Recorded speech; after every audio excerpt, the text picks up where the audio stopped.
بسم اللہ الرحمن الرحیم اللہم صلی اللہ سیدنا محمد و علیہ و اطراطہ بیعدد کل معلوم اللہ کا استغفر اللہ لا الہ الا هو الحی القیوم واتوب الیہ یا حی یا قیوم۔ ایک ایسا مریض دیکھنے میں آیا، اسے عرق النساء کا درد تھا۔ عرق النساء کا درد وہ جو کولے سے لے کر ساری ٹانگ میں جو درد ہو رہا ہو، اسے طب کی زبان میں عرق النساء کہتے ہیں، اور یہ تڑپا دینے والا ہے۔ بعض کا تو آدمی بیچارہ اٹھ نہیں سکتا، چل نہیں سکتا، اور بہت ہی جو ہے تکلیف کی حالت میں ہوتا ہے وہ بیچارہ۔ کمر درد، عموماً ایسی حالت میں بعض کے ساتھ کمر درد بھی شدید ہو رہا ہوتا ہے، اور اعضاء کا سو جانا۔ اعضاء بھی وہ شکایت کرتا ہے کہ میرے جی اعضاء سو جاتے ہیں، ہاتھ پاؤں جو ہے ٹانگیں جو سو جاتی ہیں، اور اسی طرح جو ہے یہ علامات اس کے دردوں کی شکایت بھی اسے ہوتی ہے، دیگر اعضاء میں بھی۔ تو اس طرح جو کا مریض جب آیا میرے پاس، میں نے نبض دیکھی تو نبض عضلاتی گدی تھی۔ یہ علامات عضلاتی صابی میں بھی دیکھی جاتی ہیں اور عضلاتی گدی میں بھی۔ اس مریض کی نبض عضلاتی گدی تھی۔ عضلاتی گدی نبض آپ یاد رکھیں، وہ جو ہے وہ مشرف ہوتی ہے، یعنی انگلیاں رکھتے ہی اوپر نظر آتی ہے، اور وہ نبض جو ہے وہ سلب ہوتی ہے، یعنی سخت ہوتی ہے۔ ایسی نبض جو قوی ہوتی ہے، انگلیوں کو اوپر کی طرف طرف زور سے اٹھاتی ہے۔ اسی طرح یہ 2.5 سے 3 انگلیوں تک چلی جاتی ہے۔ بعض کا یہ 4 انگلیوں سے بھی کراس کر جاتی ہے۔ اگر اس میں صلابت ہے تو یہ عضلاتی گدی ہی ہے، اگرچہ 4 انگلیوں سے بھی کراس کر گیا۔ اگر اس میں صلابت نہیں اور یہ مشرف نہیں، درمیان میں ہے، جو 4 انگلیوں کو کراس کر رہی ہے، پھر ہم اسے عضلاتی گدی نہیں کہیں گے، اسے ہم گدی عضلاتی کہیں گے۔ تو یہ اس کی نبض تھی جو میں نے دیکھی۔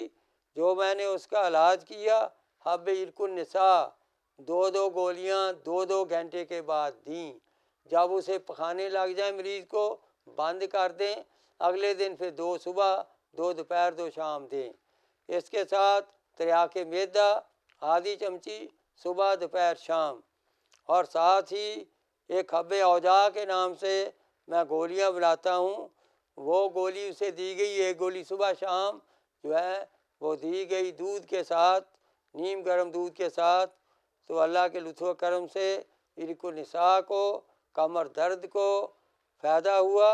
جو اعضاء مریض کے سو رہے تھے، کیونکہ خون گاڑھا تھا، خلیات کو تک خون کا پہنچنا گاڑھا ہونے کی وجہ سے محال تھا، اس لیے اعضاء سو جاتے تھے۔ اعضاء کا سونا بھی جاتا رہا۔ مجربات کیا ہیں؟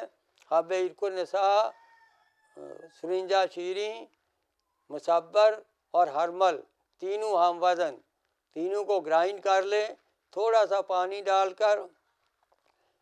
پانی کی بجائے اگر آپ کوار گندل کا گودا جو ہے وہ ڈال کر گولیاں بنائیں تو اس کا زیادہ فائدہ ہوگا۔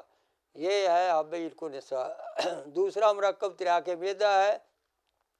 تریاق معدہ میں جو ہے پودینہ 50 گرام اور گندھک آملہ سار 50 گرام اور اجوائن جو ہے 100 گرام، تینوں کو صاف ستھرا کر کے اچھی طرح گرائنڈ کر لیں، آدھی چمچی صبح دوپہر شام۔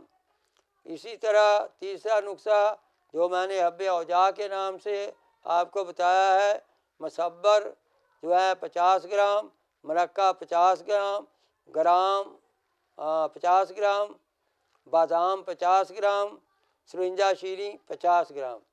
ایک بار پھر سن لیں، مصبر 50 گرام، مرقہ 50 گرام، بادام 50 گرام، سرنجہ شیریں 50 گرام، یعنی سارے کے سارے ہم وزن ملا لیں، اور انہیں اچھی طرح گرائنڈ کر کے جو ہے چھوٹے بیر کے برابر، یعنی 1 گرام کی گولیاں بنا لیں، اور پھر 1 گولی صبح شام دودھ سے دیں۔